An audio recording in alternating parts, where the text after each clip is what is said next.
음바페는 엄청난 스타성을 보유하고 있습니다. 2022년 초 기준 현역 축구선수 인스타그램 팔로워 수 순위에서 호날두, 메시, 네이마르 다음으로 많은 4위입니다. 이 정도면 질라탄, 라모스, 베일보다도 높은 수치죠. 이런 스타성에 힘입어 음바페는 피파 21, 피파 22, 피파 23 표지 모델로 3번 연속으로 선정되었습니다. 놀라운 사실은 고작 22살 이하의 나이부터 이 정도의 스타성을 가지게 되었다는 점이며, 전세계 축구 역사를 봐도 22살 이하의 스타성을 비교했을 때 음바페보다 스타성이 있던 선수는 펠레 단 한 사람이었습니다. 음바페는 프랑스 국적의 파리 생제르맹 FC 소속 축구 선수입니다. 19세 나이로 2018 월드컵에서 프랑스를 우승으로 이끌었으며 득점왕 4회, 도움왕 1회, 올해의 선수 4회, UNFP 올해의 팀 5회, ULC 시즌의 팀 4회, 골든보이 등 수상 기록이 있습니다. 음바페한테 너 19살에 뭐 했었니? 라고 물어보면 월드컵 우승했고 대충 1000억 정도 벌었어 라는 대답이 돌아온다고 합니다. 여러모로 음바페는 한국식 특이한 어감으로 응바페 라는 별명을 가지고 있으며 닌자 거북이 캐릭터를 닮았고 이건 본인도 인정했다고 합니다.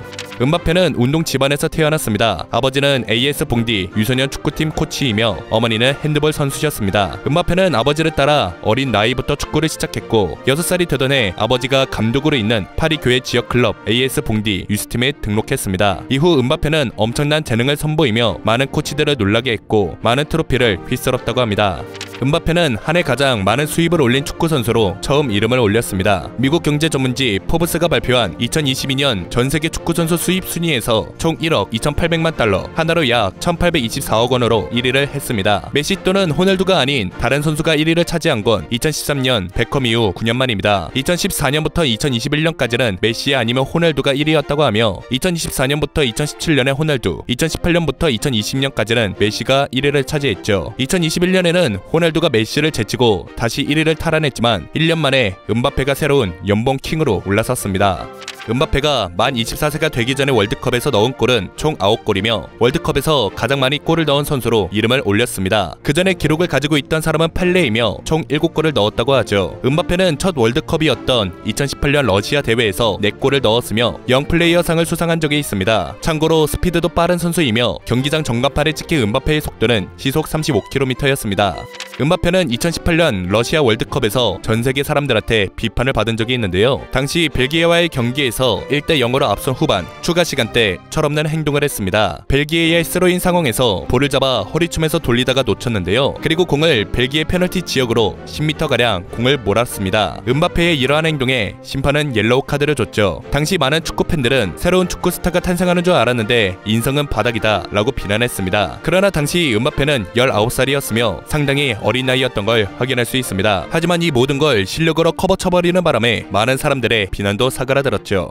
음바페는 2018년 월드컵에서 얻은 모든 수익을 자선단체에 기부했습니다. 기부 금액은 하나로 대략 5억 원이었으며 아주 많은 액수를 기부했는데요. 그 돈이 내 삶을 바꿔놓을 순 없지만 그들의 삶은 바꿔놓을 수 있다 라는 명언을 남겼습니다. 이 외에도 에밀리아노 살라의 실종 사건 당시 수색 재개를 위한 돈을 기부했다고 하며 프랑스에서 코로나가 발발했을 때는 노숙자를 위해 기부를 하기도 했죠. 2021년 10월 기준 음바페가 기부한 누적 금액은 대략 20억 원이라고 합니다.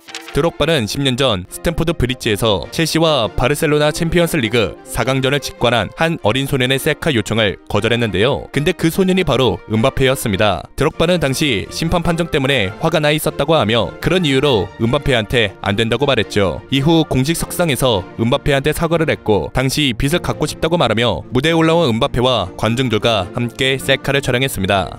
음바페가 14살 당시 아버지를 통해 축구선수 지단이 음바페를 만나보고 싶다는 소식을 전해들었다고 합니다. 음바페는 처음에 충격을 받았지만 이내 환상적인 기분이 들었다고 하죠. 음바페는 지단이 있는 스페인으로 향했고 우상인 지단 감독을 보는 순간 얼어붙었다고 하죠. 이후 지단은 자신의 고급 승용차 옆자리에 탑승할 것을 권했고 긴장한 음바페는 신발을 벗고 타야 되나요? 라고 물어봤다고 합니다. 음바페한테는 보기 힘든 모습이 있다고 하는데요. 바로 운전하는 모습입니다. 음바페는 아직 운전면허를 따지 못했다고 하며 운전은 운전사한테 맡긴다고 하죠. 그래서 보면 항상 뒷자리에서 내리는 걸 알 수 있습니다. 음바페가 20살이 넘도록 운전을 하지 못한 이유는 바쁜 생활 탓에 면허를 취득할 시간이 없었고 운전을 우선순위로 생각하고 있지 않아서라고 합니다. 참고로 이러한 모습은 다른 축구 선수들에게서는 보기 힘든 모습이라고 하죠. 음바페는 환상적인 선수. 그를 응원한다. 그는 스타이고 메시와 호날두, 반도스포키의 뒤를 이을 선수다. 음바페는 나에게 있어 축구의 계시다. 내가 보기에 그는 많은 선수들을 능가할 것이다. 내가 음바페를 처음 보았을 때 나는 이렇게 말했다. 이건 펠레네. 음바페는 경이롭다. 그는 축구 역사상 최고의 선수 중 한 명이 될 잠재력을 지녔다. 그와 같은 팀인 건 크나큰 영광이다. 음바페가 축구의 미래이자 현재이다. 환상적이고 매우 빠르며 축구의 미래가 될 것이다. 현 시점에서 모든 선수들보다 위에 있는 음바페가 아마도 내가 제일 좋아하는 선수일 것이다.